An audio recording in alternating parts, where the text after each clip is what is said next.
and welcome to ShanghaiEye. I'm Wang Ying. Hello, I'm He Jian. Step beyond the pages at the Shanghai Book Fair, where readers connect with world-renowned authors face-to-face.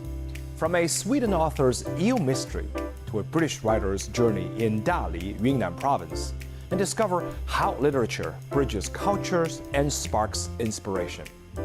Follow my colleague Tang Xiaofan and dive into the magic of storytelling. 大家好，我是艾利凯。 My name is Martin Partner. The book fair was really bustling. So many discussions going on. Oh, it's been wonderful to talk to my readers. The little exchanges were very interesting. The Shanghai Book Fair isn't just about books. It's your chance to meet world-famous authors face-to-face. So follow my lens as we go beyond the pages and meet the minds behind the words. A highlight of the annual book fair is International Literary Week, where readers get a rare chance to meet renowned overseas authors in person. This year was no exception, as writers from the United Kingdom, United States, Sweden, and elsewhere gathered to share their insights on writing and sign books with fans. Check this out, The Gospel of the Eels. That sounds quite interesting, and the author is about to start his talk. Let's go and hear what he has to say. I have a personal relationship with the eel because I spent all my childhood fishing for eels with my father, and it was a very important thing for us. Despite his book being published in China for 5 years, this marks Sweden author Patrick Svensson's first visit to meet his Chinese readers. In his book, he drafts a mesmerizing portrait of an unusual animal, eels. He draws on a lot of research about this creature in literature, history, and modern marine biology, as well as his own experience fishing for eels with his father. I talked about the mystery, about all the things we don't know about the eel, and that is something that I think attracts people. I'm very interested in natural science, and I found out that if you not only ask the question, what do we know? Also ask the question, how do we know the things we know? That's when you can find great stories and great characters, and that's a way to make natural science interesting and fascinating.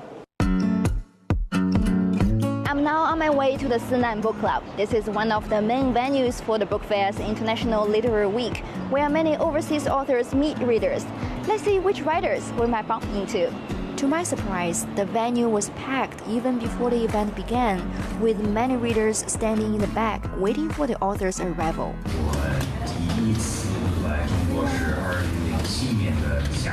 The author of the event is Alec Ash, who was born in the UK and graduated from the University of Oxford. He came to China at the age of 22 and lived here for 40 years, spending most of that time in Beijing. In 2020, he moved to Dali, Yunnan, where he spent 3 years in seclusion. His new book, The Mountains Are High, documents his first year in Dali.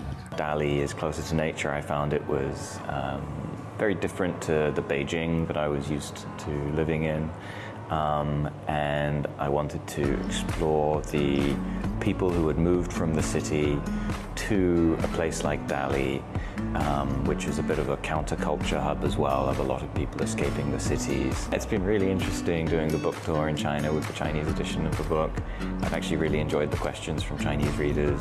A lot of them have gone to Dali, so I think their questions can go a little bit deeper. For book lovers, snagging an author's signature is a must. I also picked up my favorite book and gladly joined the winding queue. 了1个年假来的，然后尽量拍卖了。见到一些这种外国作家还是比较少的，就像上海这种国际文学周，就是一个比较难得的机会。Covering the book fair for years, I've come to recognize familiar faces, especially one devoted elderly attendee who never misses an event. He always arrives early to sit in the first row. 我是这个市南图书馆的荣誉读者，所以在市南图书馆已经有12年了。我总共也是1个月能够2本到3本。去年那个国际文学周，我坚持了19场。So what's the purpose of book fairs? Can words truly transcend time, space, and cultural barriers to touch readers' souls? At a talk titled How Culture Crosses Boundaries and Connects Us, Harvard professor Martin Buchner offered his answer. In his new book, he explores how culture shapes humanity's origins and how knowledge will define our future. I think culture is something that's shared across all humans.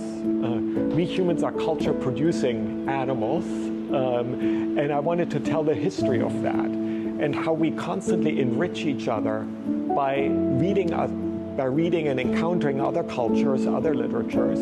Today, it's very important to keep this motor going, to keep, not withdraw into your own traditions, but to keep sharing and borrowing and connecting each other. It's both the topic of the book, but it's also the experience of coming to a book fair like this one and talking to readers and hearing their responses. You're trying to connect thoughts that are in your mind and move them into the mind of other people. And it's kind of a magical thing. And thanks to writing and translating and book fairs, it actually works. Artificial intelligence is breaking language barriers faster than ever, but can it really replace the experience of learning a foreign language? At the Shanghai Book Fair, graduates of one of China's top language schools revisited the role of language in their lives and discussed what skills will matter most in the AI era. Zhang Hong brings us more. In the age of artificial intelligence, do we still need to learn foreign languages? At the Shanghai Book Fair, alumni from the Shanghai Foreign Language School affiliated to Shanghai International Studies University reflected on how language learning shaped their lives and what it means today. 在个人有能力有条件的时候，尽快掌握外语，不要把它当作应试教育的得分工具去学，而是要把它当作一个交流思想、传达信息的一个工具去学。 For him, foreign languages and artificial intelligence must work together. 中文在同样密度下面能够加载的语义是英语之类的语种的3.6倍左右，所以在同样密度下面、长度下面，我们的效率就是人家的3.6倍。如果有一套中国人自己的中文模型去做底座的话，会特别棒。这样的话呢，我们研究出来的这个技术呢，一定是风靡全球的。那在这个时候，可能既懂外语又懂中文，融汇中西，融汇古今，把我们这个新的中文的 AI 向全球推广。 Fluency also requires understanding culture and nuance. 语言背后有很多历史的东西，也有它很多的这个政治的东西。如果你不了解这些的话，光是会2种语言，没有办法很深的去理解。尽管我有的时候也会找个人工智能把一段东西让它翻译，但是翻译完了后我要看，有的时候不能完全表达，尤其是专业方面，所以还是要自己学。 The younger generation of alumni sees language as a platform for exploration. 如果我们只把语言作为理解字面意思的工具，那确实 AI 和我们做得到很多，但是语言绝不仅仅是如此。当我们学会一门语言，我们接触到了一个丰富的世界以及背后所有的思考方式，让我们有能力说一门外语和另外一群人交流，也让我们的思维方式因此改变了。所以外语是一个平台，在这个平台上去探索更广泛的东西吧。 At the Shanghai Foreign Language Education Press booth, alumni recommended books from their school. AI 来了，我的很多朋友也会问我会不会对出版行业带来冲击。我有2个想法第一，纸质书它有它的应用场景，就比如说教材，还有就是给孩子的读物。作为我们出版社的人来讲，我们更多的是要去把好的内容用它更符合时代特征的一些方式去呈现出来。像我们的一个 WeLearn 的一个 APP 里面，我们最近也是加入了一个 AI 互动，这样子就是在用 APP 辅助纸质教材学习的过程当中，有什么问题也可以实时的去跟 AI 做互动。 People around the world are hungry for language learning like never before. Statista numbers show that language learning apps hit 26.5 million downloads in 2024, with Duolingo alone pulling in more than $607 million just from subscriptions.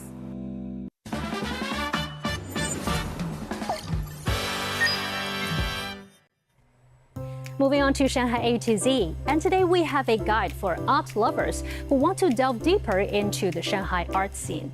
Let's start with M50 along Suzhou Creek, where repurposed textile warehouses at number 15 Moganshan Road buzz with creative energy.